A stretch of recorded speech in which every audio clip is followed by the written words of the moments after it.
Bem-vindo a mais uma aula da Escola Linux, seu site de treinamentos Linux na internet.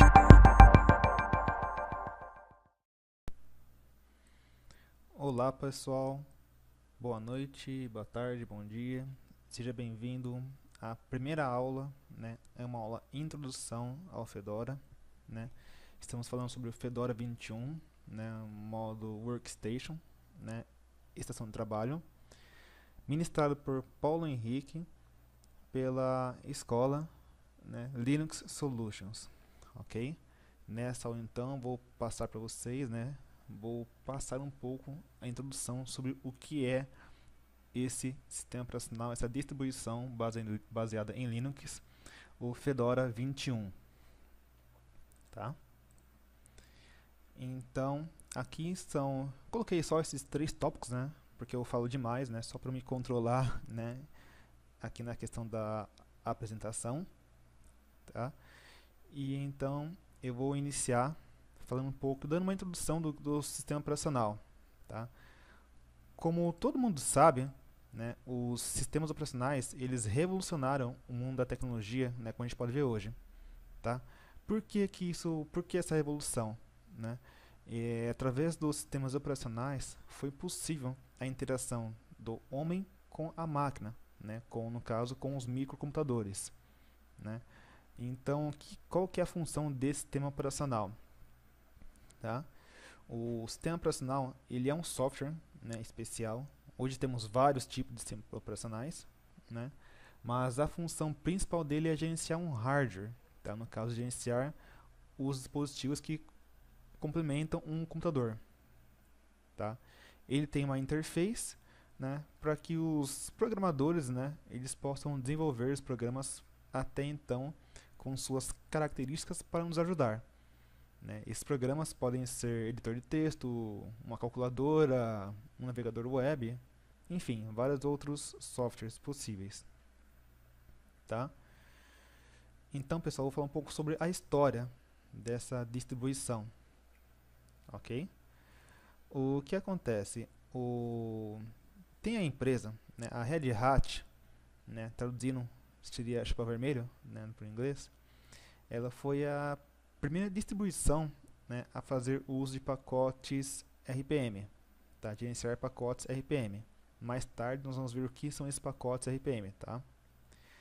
Então, cada programa ele era empacotado e compactado, né? E a partir então, né, dos sistemas que guardam essas informações, né, foi possível então removê-los completamente. Tá? A partir daí então que surgiram outras ferramentas, tá? Por exemplo, baseados, né, no caso só em Red Hat, como o Yum, né, que possui então repositórios, né, que são bibliotecas de, posso dizer que é um cache, né, de softwares que nós podemos usar de forma fácil para instalar os programas. Ok? Em 2003, né, a empresa Red Hat, né, essa distribuição, ela mudou o foco dela. Tá? Então, ela passou a ter foco no âmbito empresarial, no âmbito corporativo. E para isso, então, foi desenvolvido, né, o Red Hat Enterprise Linux, tá? Onde essa distribuição era vendida, né? Os pacotes eles eram vendidos tanto para ter suporte, como atualização e afins, tá? E isso foi uma medida um pouco marcante, né, da Red Hat. Porque o que acontecia? Um usuário que quisesse usar a distribuição teria que pagar para ter esses pacotes, né, essas atualizações, suporte, enfim. Tá? E como alternativa, o que a Red Hat fez? A versão 9 da Red Hat, ela passou então, a partir da versão 9 da Red Hat, foi desenvolvido uma distribuição, como hoje nós conhecemos, chamada Fedora, né, onde é combinado os esforços, né, da equipe da Red Hat e outros voluntários, né, do mundo todo aí, com uma abertura maior, uma gama maior de informações, né, onde é possível ter documentações e suporte através de fóruns, tá, totalmente livres de impostos, valores e afins. Tá?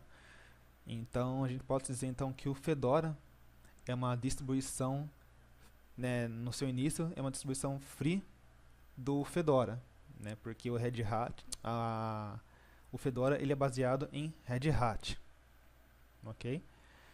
De lá para cá então foram muitas versões, né? Inicialmente o nome Fedora era Fedora Core, tá? Então teve Fedora Core 1, 2, 3, 4, 5, 6 e a partir então da versão 7 passou-se então a só ser chamada de Fedora. Aí veio Fedora 7, 8, 9, 10 até chegarmos hoje a Fedora versão 21, ok? Esse sistema operacional Fedora, né, como eu falei um pouquinho atrás, né, ele é um sistema baseado em pacotes RPM, né, onde tem um sólido ambiente gráfico com milhares de aplicações. Tá? Ele é distribuído gratuitamente e é possível copiá-lo, distribuir e manipular sem qualquer restrição, tá? E até mesmo substituir e rodar ele paralelamente ou simultaneamente com outros sistemas operacionais. Por que isso? Porque no Fedora, né, nós conseguimos executá-lo através de uma mídia, né, de um CD, ok? CD, pendrive, afim. Então, patrocinada pela Red Hat, né, ela é mantida pelo projeto Fedora, né, Fedora Project, ok? E a instalação do Fedora inicialmente, né, podemos falar que até hoje, ela é muito parecida com a versão 9 da Red Hat, tá? E até a versão 18, 17, né, eles seguiam um padrão, mas aí então passou a ser reformulado, ok? Depois da instalação, o GNOME, né, ele tornou-se o principal gestor dessa distribuição, tá? Mas podendo ser mudado para KDE, Window Maker, XFCE, para quem tem um hardware não tão muito bom, né? Cinnamon, Mate, entre outros, tá? E na instalação básica dessa distribuição, ele já vem com muitos softwares, tá? Possibilitando realmente a intenção do usuário, né? Com uma questão de trabalho. Então, o que já vem nele? Você pode colocar, já vem nele o Firefox Mozilla, ok? Mozilla Firefox, assim como também o OpenOffice, né? Para quem edita documentos, trabalhos, planilhas, tá? E também faz apresentações. Tem suporte a vários idiomas, tá? E também uma diversidade de programas, né, voltados para desktop, ok? As versões do Fedora geralmente são lançadas a cada 6 meses a 1 ano, tá? E além dessas versões oficiais, o Fedora também possui uma versão instável, né, chamada Rawhide, né, que serve como um campo de provas, né, para todas as outras atualizações que são disponíveis, né, as mudanças que serão feitas na próxima versão. Então, qual que é a função desse Rawhide?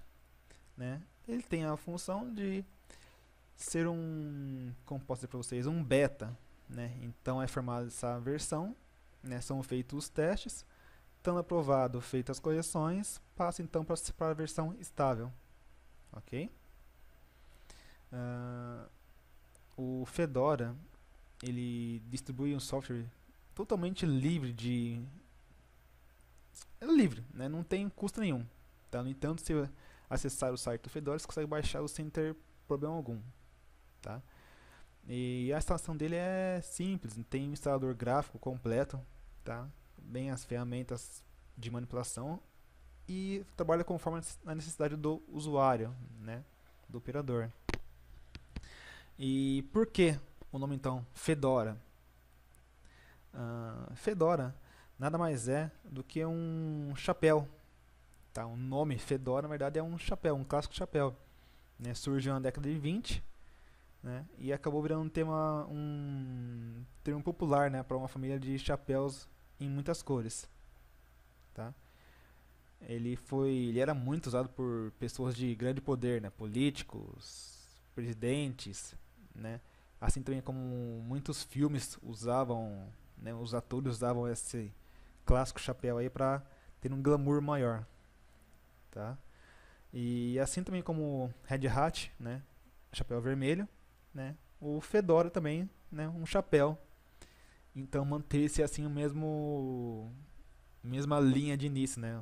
Do Fedora e o Red Hat. que mais eu vou falar para vocês? Beleza. Vamos falar também um pouco sobre o projeto Fedora. Tá? Esse projeto Fedora, ele é um conjunto de projetos patrocinado pela Red Hat, né? Desenvolvido numa parceria com muitos engenheiros, né? E comunidades open source. O que são comunidades open source? São comunidades, né, que buscam um avanço no software livre, tá? E de código aberto, né? É uma comunidade colaborativa, tá? O objetivo do Fedora é ter um rápido progresso do software, né, com conteúdos livres, tá? Fórum públicos, processos abertos, inovação rápida, transparência. Tudo com o objetivo de alcançar o melhor sistema operacional, tá? Você pode reparar que o Fedora ele sempre vai estar à frente, né, das outras versões na questão de kernel, tá? Então você vai ver, dificilmente, e eu nunca me deparei com isso, toda versão do Fedora ela sempre está adiante as outras distribuições.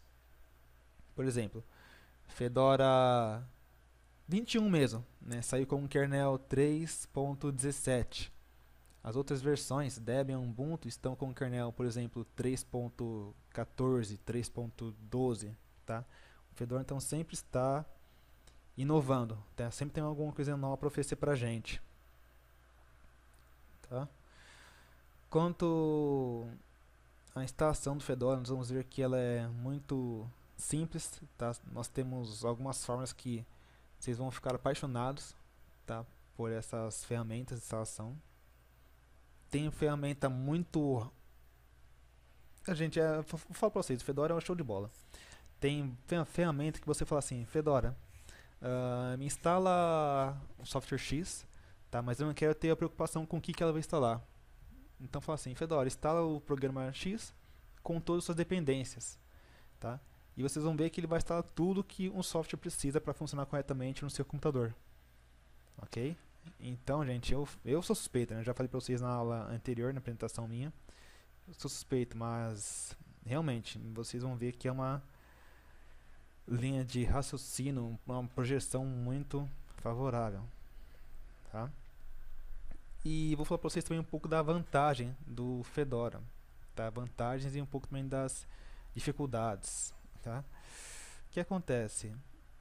Ele tem fácil instalação, tá? E configuração, porque ele tem um instalador próprio, né? Que é o Anaconda, tá? Além de diversas ferramentas gráficas para nos auxiliar, tá? É um projeto maduro, organizado, né? Porque ele tem como foco âmbito corporativo, né? Empresarial, né? E todo mundo sabe que software voltado para esse âmbito, né, são softwares que não podem ter falhas, não podem ter erros, tá? Então, baseada nessa linha de raciocínio, o Fedora tem essa responsabilidade, tá, em se manter sempre fiel, né, à sua característica, ok? Ele tem o apoio das principais empresas de TI do mundo, que é a Red Hat, ok? Atualmente ele é 100% traduzido para o português, tá? Ele tem um rápido ciclo de desenvolvimento, ou seja, a cada 6 meses temos uma versão nova. Ele faz jus à filosofia do software livre. E é uma distribuição que sempre procura inovações open source. Facilidade de instalação através dos pacotes e programas, né, usando RPM ou YUM. Tem drivers e periféricos atualizados. Antigamente nós tínhamos muito problema com os drivers em Linux. Hoje, isso já é passado, não acontece mais.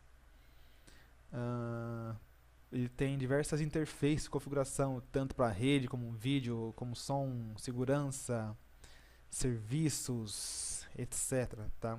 Facilidade de administrar também esses softwares, servidores, tá? É muito fácil.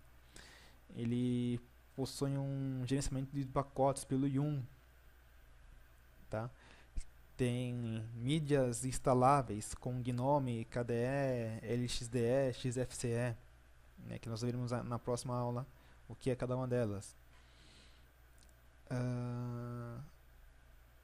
E é uma distribuição mais utilizada de todo mundo, tá? Então podemos falar por que utilizada mais de todo mundo, porque é algo confiável, tá? Tem outras versões também que estão crescendo bastante, outras distribuições que estão crescendo bastante, tá? Mas ainda assim o Fedora mantém o seu público, tá? E também novos usuários. A dificuldade do Fedora é que está relacionado ao fato que ele não é um sistema que não inclui softwares não livres, tá? Ou componentes cobertos por patentes ou algo do tipo, tá? Ele tem uma política bem mais estrita do que adotado pelo Ubuntu, Debian, por exemplo, tá? Então, essas dificuldades elas podem ser supridas com pacotes de codecs, tá? Ou programas, né, proprietários disponíveis pelo projeto RPM Fusion, tá? Onde pode ser encontrado outros pacotes que são, vamos dizer, privados, tá? Então, o Fedora tem uma alternativa aos pacotes que são em sua, vamos dizer, em sua maioria pagos, tá? Então, pessoal, só para vocês terem uma ideia, tá, sobre o Fedora, tá? Que empresas vocês acham que usam o Fedora? Tá? Isso vocês podem ver até no próprio site do Fedora Project, tá? Alguns usuários, tá, dessa distribuição. Por exemplo, um projeto Comunidade Digital, tá? No caso Brasil Governo, ok? Temos aqui no caso SerPro, tá? A Cacefa e a MP2U, Mato Grosso do Sul. Desculpa, MP, né, de Tocantins, desculpa, gente. Temos também universidades, tá? E também instituições de ensino, tá? Por exemplo, a USP, Unicamp, tá? Temos também empresas, vixe, isso é uma gama que vou cansar de ficar falando aqui, tá? E destaque internacional, a NASA, ok? Então, pessoal, acho que consegui esboçar para vocês um pouco dessa distribuição, tá, do que é o Fedora. E para a próxima aula, o que eu vou pedir para vocês? Vou pedir para vocês baixarem a distribuição, tá? Temos aqui então três links. No primeiro link, ele vai baixar a distribuição, tá? Fedora Live, tá? Workstation, tá? A versão 64 bits, tá? Então, para quem tem computadores, tá, ou queiram usar uma máquina virtual que tem arquitetura de 64 bits, utilizem o primeiro link para download. Para usuários que usem máquina ou estação de trabalho ou queiram usar uma máquina virtual de 32 bits, usem o segundo link, tá? E para quem quiser fazer o download de uma máquina virtual, eu aconselho o uso do VirtualBox, tá? Eu já usei outros softwares de máquina virtual, mas me adaptei muito ao VirtualBox pelo lance de ser livre, né? E também usar o princípio do Linux, né? Então, acho que seria o melhor software para nós iniciarmos esse conhecimento na distribuição, ok? Então, façam um download, tá? Conforme a versão da sua arquitetura e também do VirtualBox. Após instalado, vamos dar sequência à segunda aula, né? Que vocês já vão colocar um pouco a mão na massa. O curso começa a ficar mais interessante, onde nós vamos fazer a instalação da distribuição Fedora 21, ok? Então, pessoal, por enquanto é isso. Espero que vocês tenham gostado. Tenham um bom dia, uma boa tarde, boa noite e até a próxima aula.